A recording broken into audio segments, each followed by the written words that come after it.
हाय, कशा आहात सगळे? आशा करते सगळे मजेत असणारच. घरचे असे बरेच कामं असतात, जे आपण नेहमी थोडं-थोडं करत असतो, पण ते घरच्या लोकांना दिसत नाही. तर त्या केसमध्ये असं नाही, की आपण सगळी कामं सोडून स्ट्रेस घेत बसायचं. बघा, कुणी ते करो वा न करो, जे आपलं काम आहे ते आपल्याला जबाबदारीने करावंच लागणार. हे घर आपलं आहे. आपण जर आपल्या हिशोबाने हे घर सेट केलेलं आहे, तर क्लीनिंग आणि नीटली मेंटेन करायचं कामसुद्धा आपलंच आहे. म्हणून निगेटिव्ह थॉट्स येण्याअगोदर ना थोडं-थोडं करून आपली हॅबिटच अशी बिल्डअप करायची, की रोज-रोज एक रूम छोटं असेल, मोठं असेल, living room, kitchen room, balcony कोणतीही स्पेस असेल, जी आपण यूजमध्ये म्हणजे जे आपल्या यूजमध्ये आहे, तिला डीप क्लीनिंग करायचं. असा विचार करून ठेवायचं म्हणजे आज किचन क्लीन करायचं आहे, तर उद्या हॉल क्लीन करायचं आहे, परवा रूम आणि ते करत असताना एक टाईम सेट करून ठेवायचा. म्हणजे असं नाही की करायला कोणतंही काम घेतलं पण ते दिवस संपेपर्यंत करतच सुटलो असं नाही. थकलो आहे तरीही करतोय, बरोबर की नाही? कंटिन्यू विदाऊट एनी ब्रेक असं नाही करायचं. जितकं आपलं स्टॅमिना आहे त्यानुसार थोडा वेळ ब्रेक घेत आपण करू शकतो आणि एक टाईम सेट करायचा म्हणजे पंक्च्युअॅलिटी हळूहळू करून आपल्यामध्ये येते. हळूहळू करून थोडं रोज काम करण्याची सवयसुद्धा लागते आपल्याला. मग आपण रोज काम करतोय म्हणजे रोज क्लीनिंग वगैरे करतोय, तर घर जे आहे ते व्यवस्थित क्लीन आणि मेंटेन राहतं.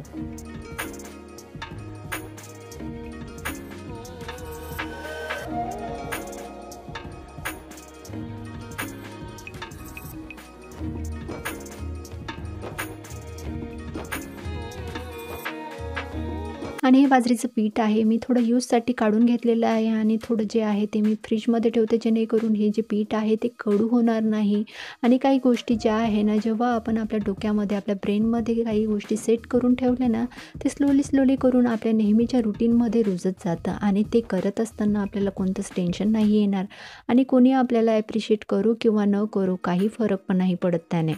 कारण ते आपल्या डेली रूटीनमध्ये फिक्स झालेलं असतं. जसं की आज मी विचार केला होता, मला आज किचन थोडं का होईना पण क्लीनिंग करायची आहे आणि ते करत असताना बरीच अशी छोटी-मोठी कामं होती, जी म्हणजे मी पीठ दळण करून आणलेलं होतं, ते ठेवायचं होतं आणि हे वरचं जे काउंटर आहे, म्हणजेच माझ्या किचनच्या अपोझिट साईडला जे काउंटर टॉप आहे एक छोटंसं, ते ना मी जवळपास 15 दिवस झाले असतील तेव्हा क्लीन केलेलं होतं. पण ही जी धूळ आहे ती कुठून येते काही माहीत नाही. थर्ड फ्लोअरला असल्यावर सुद्धा इतकी क्लीनिंग म्हणजे धूळ येते ना, त्यामुळे परत मला क्लीन करावं लागतं. आणि जितकं घर मोठं असतं ना, तितका पसारा जो आहे तो जास्त झालेला असतो. म्हणजे जितकं मोठं असेल, आपण कोणतीही वस्तू आणली की ती ठेवतो तिथेच. जितकी स्पेस आपल्याला दिसत असेल मोकळी, त्या स्पेसवर आपण बऱ्याच अशा वस्तू आणल्या की ठेवून देतो आणि त्यामुळे आपल्याला जो पसारा आहे तो जास्त दिसतो. सो त्यासाठी ना जेव्हा केव्हा आपण जी वस्तू आणतोय ती व्यवस्थित म्हणजे आणल्या ठेवून दिली ना, तर हा जो स्पेस आहे ती क्लीनसुद्धा दिसेल आणि नीट दिसेल आणि जो पसारा आहे तो होणार नाही. व्यवस्थित किचन किंवा घर जे असेल ते व्यवस्थित सेट दिसेल आपलं. आणि प्रत्येक वस्तूला घरात जागा मिळाली म्हणजे घरात पसारासुद्धा दिसत नाही. आणि सगळ्यात जास्त जो पसारा आहे ना, आपल्याला किचनमध्येच दिसतो. प्रत्येक लेडीजचं युद्धाचं मैदान जे आहे ना, ते किचनच आहे. बरोबर की नाही? आणि हे युद्ध जे आहे ना, आपण रोज जिंकतो.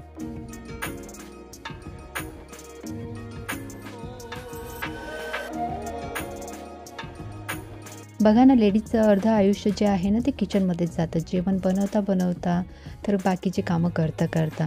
जेवण जे आहे ते तर काही आपण कमी करू शकत नाही, कारण जसे मेंबर वाढतात तशा त्यांच्या इच्छा असतात ते वाढत जातात आणि ते कामं आहे ते वाढत जातात. कारण प्रत्येकाच्या आवडी-निवडी वेगवेगळ्या असतात. त्यामुळे प्रत्येकाच्या आवडीनुसार बनवायला आणि बनवायचं असेल तर त्याला वेळसुद्धा द्यावाच लागतो.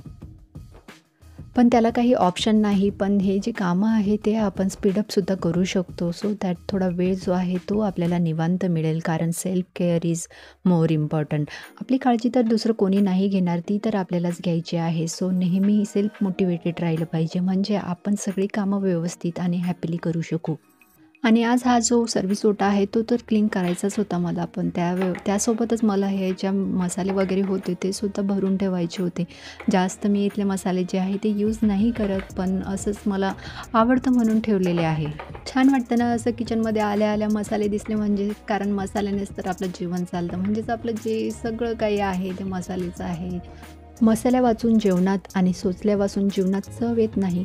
थोडं गोड तर थोडं तिखटही असावं. वाढलेलं जेवण सदा निगुतीने चाखावं. कमी अधिक पाहून करावी जोडणी. अंदाज घेऊन चवीची द्यावी बरं फोडणी. पोटापुरते खावे आणि पोटापुरते प्यावे. भुकेल्या घास भरून तृप्तीची ढेकर द्यावी. बरोबर आहे की नाही? म्हणून हे मसाले तर आपल्या जीवनात असायलाच पाहिजे. सगळं व्यवस्थित क्लीन करून झालेलं आहे आणि इथे आता हे जे आहे ते मी तुम्हाला एखाद्या वेळेस सांगेलच की मी यात काय ठेवलेलं आहे. लोणच्याची बरणी आहे छोट्या-छोट्या, पण मी त्यात वेगळंच काहीतरी ठेवलेलं आहे. सांगेल एखाद्या वेळेस जेव्हा वेळ येईल तेव्हा. आणि सगळं क्लीन करता म्हटलं यालासुद्धा क्लीन करून घ्यावं, कारण ते सुद्धा घाण झालेलेच असतात. त्यावरसुद्धा धूळ बसलेली असते. सो दॅट मी ते सुद्धा क्लीन करून घेते.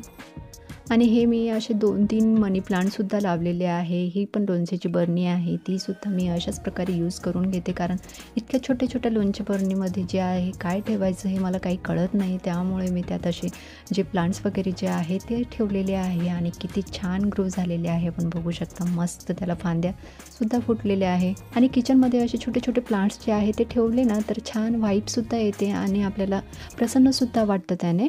आणि हे जे आहे मी हॉलमध्ये काहीतरी छोटे-मोठे म्हणजे चेंजेस केलेले आहेत ते. तर जे डेकोरेशनचे जे वस्तू आहेत त्या अशाच पडलेल्या आहे. आता त्याला बघावं लागेल, मला कुठेतरी ठेवावं लागेल.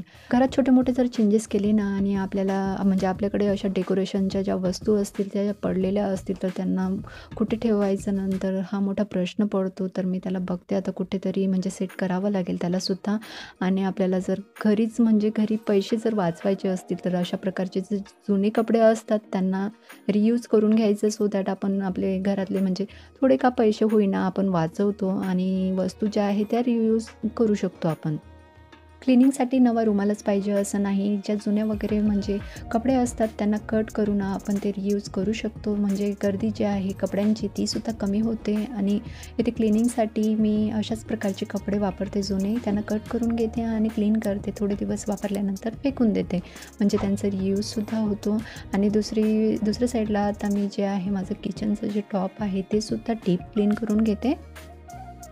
स्वयंपाक वगैरे जो आहे तो बनवून झालेला आहे. जेवणसुद्धा झालं आहे आमचं आता. आणि आता हे किचन जे टॉप आहे ते सुद्धा क्लीन करून झालेलं आहे.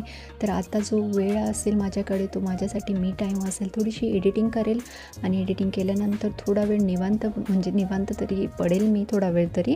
आणि नंतर बाकीची कामं आहेच. मुलं येतील आणि मुलं आल्यानंतर त्यांचंच बघावं लागतं, म्हणजे त्यांचा अभ्यास वगैरे जो असतो तो करावा लागतो.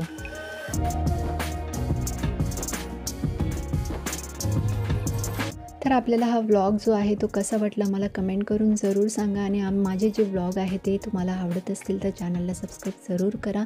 आणि व्हिडिओला लाईक आणि आपल्या फ्रेंड्स आणि फॅमिलीसोबत जरूर शेअर करा. तर चला मग भेटूया नवीन ब्लॉगमध्ये. तेव्हापर्यंत खात राहा, खुश राहा आणि मस्त राहा.